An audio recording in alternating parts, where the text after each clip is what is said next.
He says, "What is up, peeps?" So before the end of this great moto season we've had, filled full of controversy.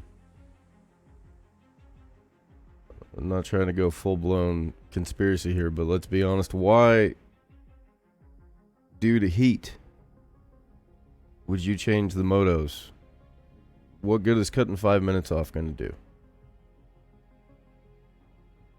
And who would that be good for?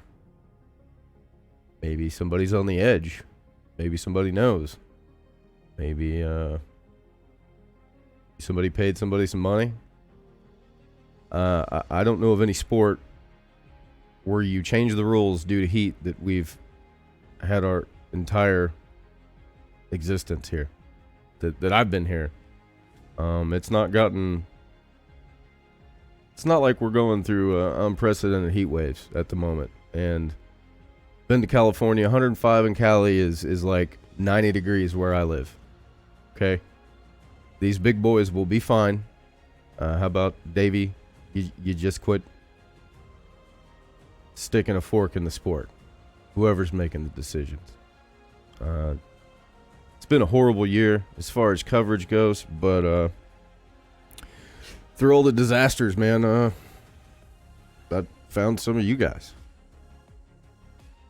We've had some amazing races. I mean, heck, guys, I look forward to the weekend just to hang out and watch the show. And no matter which way the cards fall, who wins, who loses, who's cheating, who's not cheating, either way, I'm vindicated. And for those with eyes to see can see. And Tomac, for me, will forever be the winner of this season, no matter who wins. So that's how I feel about it. And making a little final video, and might do another little edit of last week's race just to get stoked, because I ain't going to sleep tonight. But for those who have been there, you've made it real, and it's been real fun. So appreciate it, guys. Have a good one. I hot glued these wires to my seat with their end connected to a cable where I can just plug into the wall. Okay, there we are. Where the f is it?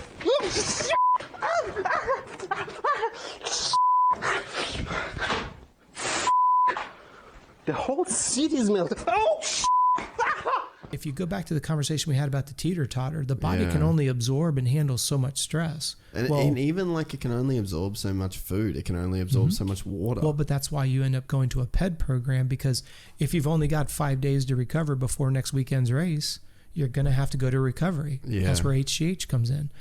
If you're trying to increase your aerobic capacity, that's where EPO comes in. If you're trying to manage inflammation and swelling, that's where corticosteroids come in. You add that as, they call that in the endurance world, they call it the ideal cocktail. Yeah. Because those three together, because obviously if you're on EPO, you can go harder, longer. So then you have a lot of residual swelling and inflammation, corticosteroids. Then you use the HGH to facilitate recovery. Yeah. The point is it goes back to what we said earlier. A modded bike starts on a stock frame. Motor, yeah. That's the same thing here. Is there any like value in peptides? Like, do they work, or was that like a fad? Do you think everything works? The problem that you run into is, and I'm going to say this very briefly, just as an example to our moto fans, it's kind of like building a modded motor and then putting an 85 chain on a 450. Yeah, you're only as strong as your weakest link, no pun intended. Yeah. So if I build this huge motor and I have an oversized radiator and I got this itty bitty carb, it has its potential, but it can't get what it needs to run to its potential. That's why everything has to be, that's why I call it a PED program. Yeah. You can't just jack one component of the system up. So for example, if I take EPO and I increase, what EPO does is increases the amount of red blood cells. Yeah. More red blood cells means more oxygen, so you can go faster, longer. But if I put an 85 pipe on a 450, the engine's producing, but I can't get rid of it quickly enough. Yeah. So instead of engine combustion, think about metabolic combustion. If you don't have the capillary beds and you don't have the other infrastructure in place, the system backs up. Yeah. So you've got to be on more and more and more, and this is where it becomes dangerous, because if you think about HGH and testosterone, That's going to make you recover quicker. It's going to do a certain job. Well, that's not enough. So they go to synthetic. They go to blood doping. They go to EPO. Those are your 3 big ways to get your red blood cell up. Yeah. So when somebody, and there was some stuff that was floating around, like a smart ass comment was, there's no PED that's going to help a supercross rider be 2 seconds faster. Wrong answer. Yeah, what are you talking about? The guy was a complete ass on his quote. So yes, it's, and I don't want to sound like I'm being a dick here. I want people to think about it from a moto standpoint. If you don't think EPO is going to make you sprint faster in a supercross race, then go out and try to race a 125 against a factory 450. Yeah. Same exact thing. You can take the most modified 125 you want, and I guarantee you can go take a 144 if you want. It might not mean 2 seconds on the first lap. It might not mean 2 seconds on the second lap or the third lap, but you can guarantee, like, at some point in the race when it counts, like, if you have an advantage, like, it's like the analogy to think of it would be like, all right, if your bike starts out at full power and by the end of the race it's like 5 horsepower less, yep, but the guy next to you, it's just the same the whole time. Well, when that whole system gets elevated, now, can I sit here and say that I've tested people and I know they're on drugs? No. What I'm saying is, when you see people come off of the track and they look like they're as comfortable as you and I are, all I ask you is go take your bike and go to your local supercross track and run it for 15 laps or 20 minutes or 20 laps, and you come off and I want to take your heart rate. I want to see how quickly you recover and start looking like you and I do. I'm just saying you got to look at the evidence of that. I'm not accusing anybody of it. You know, I get hit up all the time. Well, you know, validate to me that so-and-so is taking drugs. Well, I'm not telling you he's taking drugs. I've never sat in his room. I don't know what he does. I'm not going to falsely accuse somebody. But thanks to Google Images, when somebody's forehead starts to become square, when their teeth start to separate, when their bottom jaw starts to look like a Neanderthal. Big jaw, yeah, when somebody hasn't hit puberty yet and all of a sudden they're very, very hairy, and that happens in the course of 6 months, they're on drugs. Yeah. It's not my opinion. It's physiological fact. Yeah, it makes it's not my opinion. Sense. The pictures tell the story. So I'm not really interested in getting into a pissing match of whether or not there is or isn't. What I want people to stop playing charades with is saying, just let them run what they brung. Well, I mentioned this to you in the last show. It's like that Belgium cycling team where 4 of their team members died in 24 hours. Yeah. Because they over injected EPO. Do you want that on your hands? I mean, it's a scary situation that when you say, yeah, just run what you brung. Everybody's cheating, let them do it. Yeah. As much as the Tour de France wants to say they're clear, trust me, they're under the supervision of a very, very sophisticated physician. Yeah. You know, Dr. Ferrari did it for Lance. Why? Because if you don't, you screw it up, you'll kill somebody.